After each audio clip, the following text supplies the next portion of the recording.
I'm joined now by Brian Fahey, the CEO of MCO MyComplianceOffice. Welcome, Brian, to Risktech 100 2026. Thanks, Mark. It's great to be here again. Yeah, and congratulations again. Been a very tough year this year. We had a lot of new entrants, a lot of people rising up through the rankings, a lot of new people coming in. It's a very competitive market these days. And you continue to rise yourselves. So you're up to 42, 2 points up into our, rising up to our top 50. So congratulations to you and all your team over at MCO MyComplianceOffice. Thanks, Mark. I mean, it's really all down to the team. There's so much great work going on. Thank you.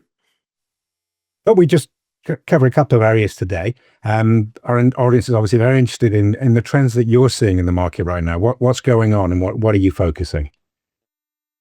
Well, the really big topic is AI. It just comes up at every single interaction that we have with customers, with prospects, and people.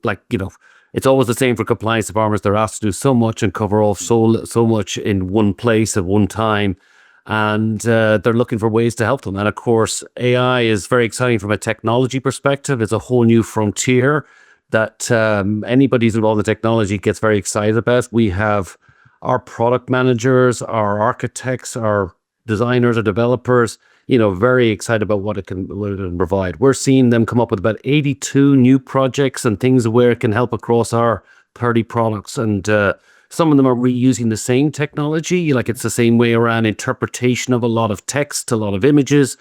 But I think a lot of it is about how can you help me, complete my reviews? How can you help me deliver quality and help me with my day-to-day activities? And there's a lot of ways it can. So we're very excited about that new frontier. Yeah, we see that all over the market. A lot of new entrants, obviously, with AI in the title. You already touched on it to a degree, but how is your technology and how's technology themselves, these key pain points they have, the sheer workload, the flow, the volume of transactions and data, how is it helping them? Well, it is going to help them at summarizing of data, comparing of data, but in particular, of course, where there's large volumes of text or images. But, the world of in our things, there's electronic communications with a lot of text and data. That's really where merging that with the rest of the MCO products is very exciting.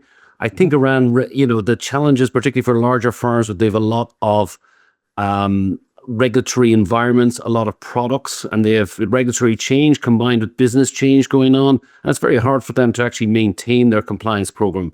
But if you've got a capture of all the inputs in around the regs, the changes, and then your policies and controls, it makes it much easier to kind of come up with, well, how is this going to impact our arena? But I think the sheer volume, where there's a lot of data, a lot of text in particular, unstructured data, that's where the biggest advantages are. But it's across the board. And for us, we think, because of our nature of an integrated solution, we have the data all together. That enables you to bring more data in and let the AI do the hard work around reviewing it. You need to look at it. It needs to be explainable where it came from and all those challenging areas that people have. But we love the fact that, of course, it needs a lot of data and the data needs to be together. And we provide that in our integrated solution. It's interesting. We've been talking about that for several years now, about how data and technology must come together, and that the solutions don't work without the data, and the data is, who cares if you don't have the technology. And I think it's one of the reasons you keep rising in the rankings is that you go after that data technology integration. Yeah, and I was in technology for a long time for financial services firms, and I used to see the same data in different systems, the same technology capabilities in different things. And when we first created MCO a little over 17 years ago, that was a big driver. You can save a lot of time and effort and review and quality and avoid sort of bad actors and people acting in between the various data silos. And that's what MCO has been about since it started. Well, excellent to hear your thoughts and where it's going. And, it's one of the leading solutions in your space. Congratulations again to MCO MyComplianceOffice, number 42 in Risktech 100 2026. And thank you for taking the time to spend with us today. Thank you, Mark. It's been a pleasure.